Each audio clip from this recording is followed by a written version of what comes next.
Like I remember I made a video because I asked my audience, I was like, okay, I'm going to Nigeria. Like, what do you guys want to see? And they're like, oh, we want to see how it looks like, want to see the houses. And I'm like, y'all want to see some houses? I made a video just showing mansions. Yeah. All the mansions we have on dope. like one street, like the gigantic houses. Dope. And then there people were like, wait, this is Africa? Yeah. And you know in Africa, they build those houses from like Ground up, from scratch and with not like taking out loans. Yeah. So like, again. Say that part again. And that's like, again, that's like the new age. That's what I feel like I'm rewriting young Drea. If she sees what I'm doing today, she'll be like, dang, Drea, you're really that girl. You've done it, because I'm doing it for myself, right? For like the next generation of young, first generation, or second generation African Americans, or even like people from different cultures too, because not just Africans get bullied. Anyone that comes from a different cultural background that comes and you're an outcast, you instantly are a target of that. But it's like, me being able to show up online as myself, talk about my culture, stories that are true to me about my heritage, my parents, my background, and being able to blow up like this and have a huge platform and millions of people resonating with that.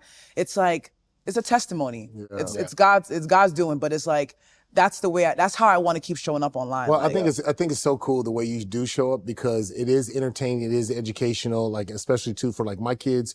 But you said something about, especially in this age, because hearing, there's an age difference between you and I. The same thing you were experiencing, I was experiencing in the 80s, in the 90s, of course in the 2000s. And then I think about my kids, oh my gosh, in the 2020s, and they're still getting that crap, right? Are they? Yeah, because the thing then I'm not doing enough work then. I'm joking. No, but, but the more you put out content like that, because the algorithm, which is so crazy, will feed you what it thinks is even around you. It's like, you follow this person, follow that person, you follow this person. We know what they do on their private time and what they're looking at, so you might be interested in this as well. Yeah. And before you know it, you're still seeing one side of the story where you're going, wait, where do we get to? And so I will never forget, like one time, showing some family members, and I was showing them what Nigeria looked like, and they go, that's not Nigeria. Yeah, it is. Yeah, it is. Like, oh, it's AI. Yeah. It's AI. But